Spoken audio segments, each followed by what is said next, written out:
He was worshipped as a guitar god, a man whose riffs could shake stadiums and hearts alike. But behind the roaring applause and flashing lights, there was another Jimmy Page, secretive, complex, and surrounded by whispers that never seemed to fade. Today, we uncover the real story of Led Zeppelin's mysterious mastermind.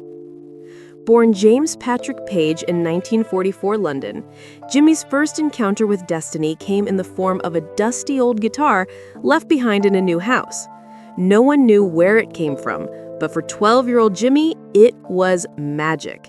He started plucking at its strings, learning by ear, playing endlessly until calluses hardened on his fingers and melodies filled his dreams.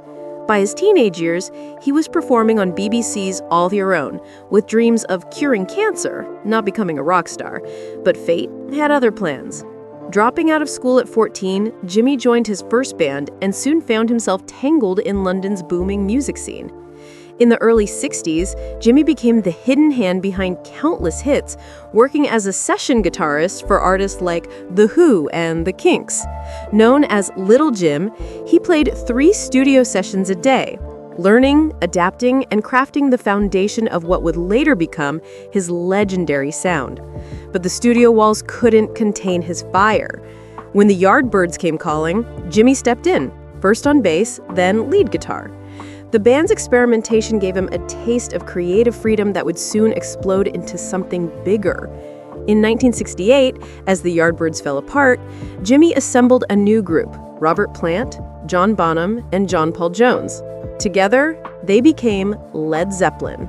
With thunderous drums, haunting vocals, and Page's electric wizardry, they didn't just play rock, they reshaped it. Albums like Led Zeppelin 4 and Physical Graffiti turned them into global icons. But fame came with chaos, wild parties, rumors of dark rituals, and whispers that Page had made a deal with the devil. Jimmy's fascination with occultist Aleister Crowley fueled the legend. He even bought Crowley's old mansion near Loch Ness, a place many said was haunted. Fans claimed that playing Stairway to Heaven backwards revealed satanic messages. He never confirmed nor denied it. He once said, "Magic is personal." But not all the darkness was mystical. His relationship with teenage model Lori Maddox in the 1970s sparked major controversy. Though never charged, it remains one of rock's most uncomfortable stories, a reminder that legends often cast long shadows. Then came heartbreak. In 1980, drummer John Bonham died after a night of heavy drinking, right in Jimmy's home.